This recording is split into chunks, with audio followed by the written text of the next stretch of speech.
Hello everyone, we have a new character in Darkest Dungeon today, as well as a bunch of other release stuff, so it's not just a new character, but I will jump to the new character fairly quickly, as that is what the thumbnail is going to show, and probably the more interesting stuff, though there's a lot in this article. This is my first time reading through, so there might be some cuts and edits trying to figure stuff out here. So let's go to the Runaway right away.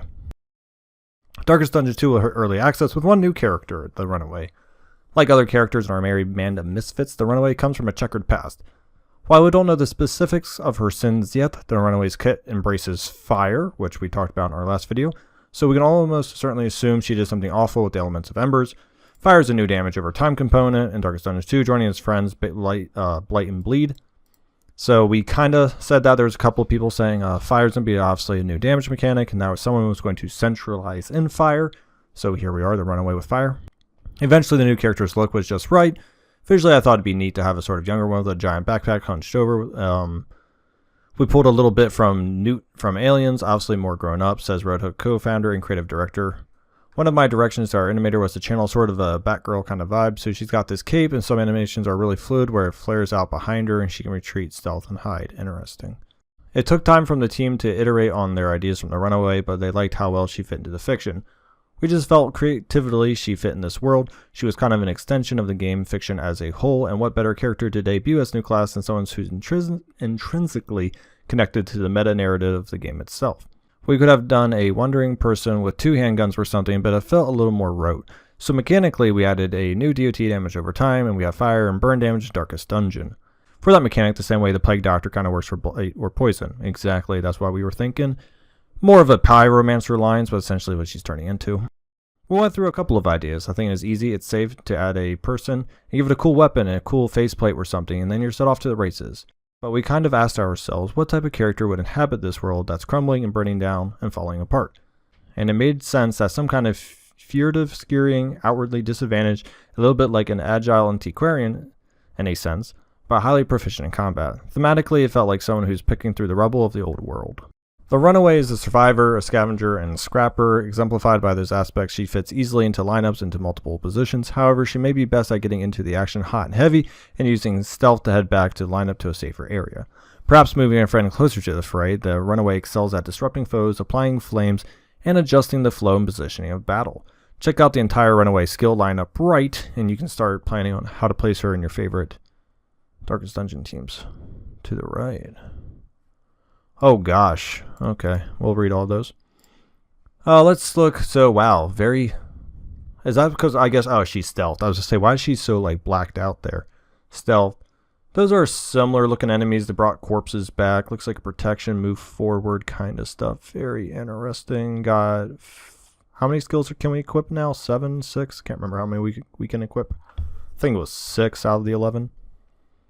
The Runaway likely won't be the only new face of Darkest Dungeon 2 either. We're bringing one new character for early access launch. Okay, so that'll be 11. But it's not like we decided to only make one new one, period. Says Reddit code founder, blah, blah, blah. Hopefully it finds an audience as Darkest Dungeon did. Then, you know, DLC, etc. Yeah, okay. So let's check out these skills. Searing Strikes, that's like the basic attack. Ransack. It's always hard with the description. Sounds like you're going to move forward. Throw an incendiary, obviously going to fire, except to the back line. Kind of like a cover me or what's called get down the antiquarian. Hide yourself, go stealth, smokescreen, blind enemies, leaving them vulnerable. Interesting, leave them vulnerable. I wonder if you get like advantage kind of stuff or if they miss on you. Cauterize, heal someone's wounds with heat. Oh, that's nice, a healer. Run and hide, retreat and heal your wounds. Okay, interesting, kind of like a double here. Maybe this one buffs you up. Maybe this is more like a shadow fade. Dragonfly, yeah, maybe that's more like shadow fade. Controlled burn, set a fire in an enemy position that'll continually burn anyone in it. Oh, that's interesting. So like one position, okay. Backdraft, use damage over time, fire stacks, deliver powerful blast to the target behind them. Interesting fire starter. Not enough fire going on in your team. Use this to add... Oh, okay, cool. Discover hidden foes and restore sight to your own debuff crew, Heartlight. Okay, that's pretty cool. So she's kind of utility, but really focusing on the... Yeah, she's pretty much the female Plague Doctor.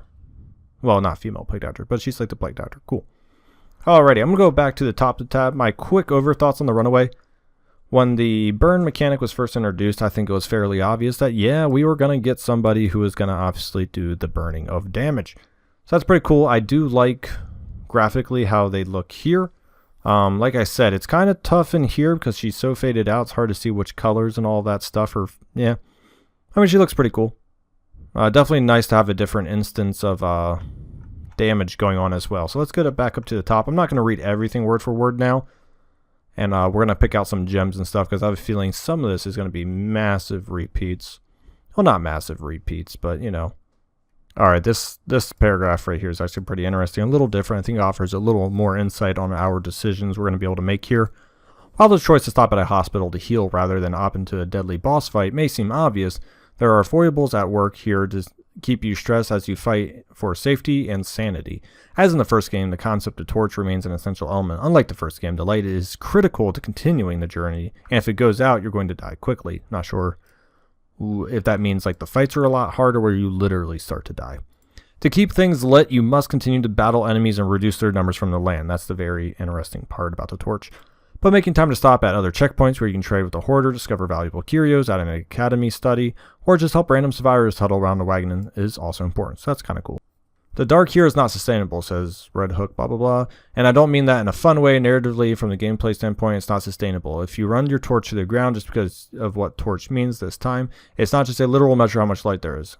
Allegorically, it's the hope for the future that you're sort of carrying on your back. And so if that goes out, it's kind of game over. You get one last shot. We give you a really tough encounter. The cult catches up to you and jumps you. Uh-oh? So we have a cult behind us the whole time. Interesting. If you can fight them back, we give you a little more gas, but to try to get ahead to hopefully restore it somehow. But it doesn't feel the same. But it doesn't fill the role. Oh my gosh. But it doesn't fill the same role as it did. So that's interesting. So there's a cult chasing you. You have to fight to keep the torch alive. Okay. This is okay. Oh wait, how many pictures are here? Oh, we got a lot of pictures. Okay, let's talk about the pictures a little more. So victory, yours for the taking, +1 to mastery. Remember that whole mastery thing? So was that speed? Was that I confused last time? So I'm not sure what that loot is. I'm guessing this is after a fight. Victory. It's got a cool little, I guess, like hero cutscene thing. Onward, equip items, take all. Equip items. Oh, okay. Getting trinkets, obviously. Torch and crown. Mastery training. So I guess this is where you... Combat items, healing, salves. Oh, okay, there's going to be a lot of healing. This is your coinage. Is that your mastery token? Yeah, I guess this is your mastery tokens to apply skills. So what's down here? Map, wagon, provisions, and swords and stuff. Okay. Apply, reset, torch and crown. Okay. Oops, I tried to click on that. The provisioner, here we go. Got your, this is pretty much like the normal guy. Once again, we're dealing with lower quantities of money. So bandages are like 6. Food, I'm assuming. Provisions for on the road if you get hungry. Okay, interesting, interesting. Torch and crown once again. The hoarder, okay. More money stuff. Oh, you can buy like chests. I guess that's probably going to be like a random stuff, so it could be really good, or you just blow all your money. Bunch of stuff over here. 49 is probably food provisions. Ooh, I don't know what that is, though. That might also be food. Oh, I don't really know, to be honest. So that these things I'm still confused. It's gold and who knows what. Provisions maybe 42. But this looks like provisions. We'll find out. More enemies. We've seen this. We've seen pick to the face. Okay. Yeah, we've seen all this before. Rampart. We've seen that a million times. Wicked Slice. That's a fairly new animation, I believe. We've seen these enemies and this stuff. Yeah, Stay the Blind. Yep, we've seen that picture. We fight together. I'm assuming this might be like a small cutscene with the relationship building because these two guys are only highlighted, so I'm wondering if this is this relationship building, and they're about to launch into a double tax. That's very interesting. Yeah, I'm assuming this is the relationship building mechanic right there. And then this is obviously the negative. So, okay, so yeah, positive, like yes, and then negative relationship. Okay, interesting. I like that. We've seen that one a million times. Filthy Morsel. Oh, getting bit. Okay, interesting. We've seen that one before. We've seen that one before. The Watchtower was in the one video. We've seen this one before in the magazine. Dismas, this is where we learned of the burn resistance and all that. So I'm wondering if this is the mastery area, but I'm not entirely sure. Deadly Stiff Knees, yep. And then, oh, this is new. Okay. So this looks like 34, 32 HPs are kind of interesting. 59, wow, that's a lot of HP on Leper again. I'm assuming these are obviously rest items, and this is where interactions happen. Very nice. So I'm guessing this is at bars and stuff. Okay, cool. Cool. So this is interesting. It's important to note that the big zone bosses are optional. That's very interesting, kind of like the first game. So you find yourself completely decimated wandering through an area, it's possible to opt out the traditional area boss and just to push to the next zone. So this is okay. Associate trust. So this is interesting. It's starting to sound like the game's got a ticking time clock behind you, but you enter somewhere like the Weald. So it's like I guess it's like a normal roguelike. You get levels, but these levels, quote unquote, are like what the ruins would be, and then at the end you could fight the necromancer or prophet. But this game is giving the option to skip out. That's kind of cool, actually. So I'll save this whole sentence. I'll save you this whole paragraph right here. Essentially, all it's saying is you eventually got to fight. The point of this game, like other roguelikes, is you got to find the proper balance between actually taking fights and when to obviously kill bosses and not kill bosses. So the upgrade points, the money, all that stuff. That's this paragraph right here. So this is interesting. When you finish each area, you choose between 2 different areas for the next leg of the journey. Since the game is biome based, there we go. That's what I was looking for. With each area, special inhabitants, obviously enemies. You can create a plan early on, but you don't expect anything to be easy. For instance, the inhabitants of the city, ooh, that's okay. So maybe we have like a city biome, are quite resistant to fire. Bad idea to include the new runaway person in your crew. However, the area contains heavy modifiers on different runs, so you may be ready for anything. Okay. And then we have something called the farmlands, so a new area as well. So on your 10th run, you'll have something horrible there, so you're tempted to go back to the biome instead. Less than ideal. Randomly and incredibly dangerous occurrences that players may remember from the first game, like the Shambler Collector. Yeah. Oh, they return in some form. Okay, so we have possible Shambler/Collector enemies in each biome. Ooh, dang. Permadeath is back. If someone reaches the death state, they're gone for good. Since you can't easily head back to Hamlet to replenish your team like you can in the first game, you instead of rely on picking... Oh, wait. Yeah, so okay, this is what we were kind of talking about. We weren't sure if we're going to be able to replace characters through the game, and it sounds like you are at ends. This character may not be tailored to your group at all, but sometimes you have to work. Yeah. Okay, Shuffle and I actually mentioned about that, if it was going to be like that, or if you're going to pick someone up, so that's pretty cool that you can pick up people. Okay, cool. This is just talking about the whole death door thing in poker. It's not really worth reading, nothing new news there. I am going to have this description in the link, so if you actually want to read word for word, but I'm just skipping over a lot what we've already iterated, or stuff if you've played Darkest Dungeon, you pretty much already know what you're talking about. So this is actually a big difference, because this is what you really abused in the first Darkest Dungeon. Another aspect that has changed significantly is healing. Players can no longer leave one enemy alive and heal up, so that's something the rightful potential for abuse in the original title. Yeah, I mean, I don't know about abuse, so it's the only way to really beat the game well. Instead, players must heal up outside of combat, which also affiliates groups' compositions that may probably not be optimal in the original. Don't want to bring a healer along? No problem. Live the dream, make that squad DPS stack. Interesting. I mean, you can still do that in the first one, just can't do like a long dungeon, that's all. Even then, if you have enough food, you could. Darkest Dungeon is coming to console. As they say, it eventually made its way to console. But nothing's been confirmed yet, so never mind. They want to get it there, but right now it's PC only. Sorry, console. Hopefully we get there for you. Alright, then we get to the Runaway again. Let's get down to the Plague. Oh, there's a lot. Okay, let's keep going. This is good. This is juicy. I will probably take a deeper dive. I'm just in a big hurry today, so I'm trying to do the most crucial for you. So, let's look at this. Every biome in Darkest Dungeon 2 is associated with a faction. Yes, in the once pastoral farmlands, the Plague Eaters. So the Plague Eaters exist in our farmlands. Cool stuff. Hold dominion overall, consuming everything with their endless mouths, tiny baronies, and humble farms given their base instincts, and with this faction dealing with the world's impending doom with unchecked gluttony. That's really the top for all factions, so the world falls apart. I think more people would give into their base instincts than not. And so every faction really represents a group of people who had given the worst part of themselves. That's interesting. I like that idea. And so what you're doing is, as the world's crumbling, you're making your way across it, to try to prevent and vanishing or completely coming undone. You're facing these people who have sort of a willingly abdicated their humanity almost in favor of this kind of base desires. Alright, so essentially the unraveling of the mind. Sorry, I was stumbling on my words there, but people go crazy when the end of the world happens. Got it. Their endless eating facilitates their ever-growing bulk and gives them access to powerful regenerating abilities. Oh, they can heal in combat. That stinks. The many faces of the Plague Eaters are resistance to blight. That makes sense. So bleed and burn are preferable when taking the caravan through the farmlands. Plague Eaters are more than happy to eat each other as they often fall in combat, so managing the corpses and dying their substance can make your counts much more manageable. So eating bodies. Alright, there you go. So kill them all at once. Got it. If you let them feed unchecked, expect grueling, lengthy encounters that wear your team down to the ground. Let's meet some of the gruesome foes. You'll meet the farmlands. Here we go. Nice. Oh, that's a good chunk. What's that? 3, 6. Wait, 5? 5. Nice. All right. Oh, we got more pictures. Nice. Let's go. So headbutt looks like we got like hounds are back, but obviously a little more gruesome. We saw this picture, but without this dude. So lots of teeth. Beast of Burden. Okay, which guy is that? Him? Yeah, it's him. Okay, so interesting. It's like a horse kind of. Actually, no, I don't think that is him. I think it's someone else. Oh, that's that right there. Okay.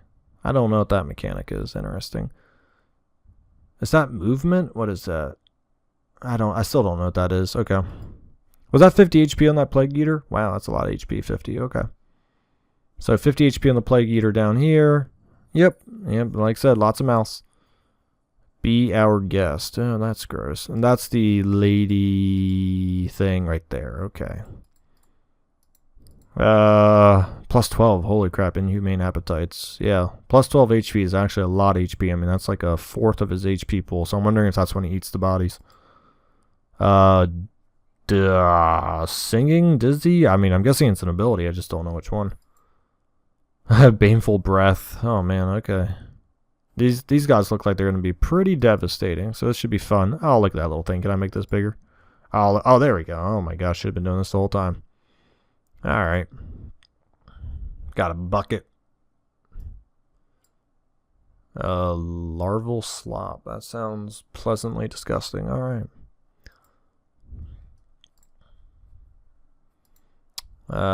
Meat hook. Man, look at the leper. He don't even care. He just took that 6 damage. He says, Oh my gosh, there's the cart. That was one of the enemies we saw. And then regurgitate. Oh, hits both people. Probably a DOT. Blight. Once proud leaders of man and beast, this is the Lord. And now just beast. These are heavy support units. Oh, heavy support units. They're not damaged. Wow. Can become a big problem if you let them bolster their own lines and enfeeble your own. With the tongue lashing and baneful breath, we saw that one. Lords can roll your troops down to nothing. As with many farm inhabitants, it's best to keep an eye out on the corpses during the fight and deny the Lord's insatiable hunger. Aha, he's the one who eats. If Lord gets to eat, not only can he regenerate his hit points over time, making the fight even longer, but he also unlocks an incredibly dangerous stun attack, the Biomes cannon. Oh boy. Pro tip, don't get hit by the cannon. Yeah, that sounds great. Alright, so it sounds like body. Okay. This game, okay. Sounding good. The lady, while the Lord isn't afraid to get physical after dishing out some support kills, the lady prefers to do her damage from the back line. The lady excels at blighting at range with Be Our Guest. We saw that one.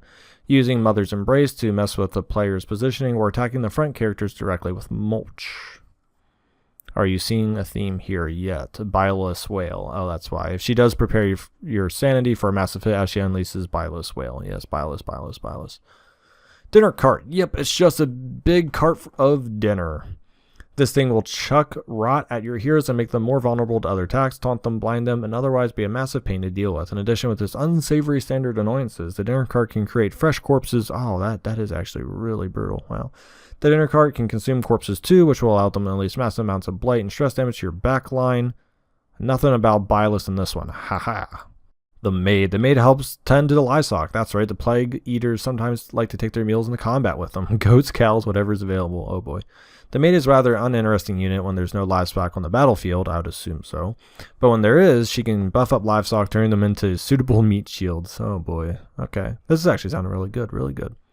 Butcher. Like the maid, the butcher excels in presence of livestock. That's an interesting mechanic. If you would have asked me if there's going to be cows and what else, goats and stuff, I would have probably left.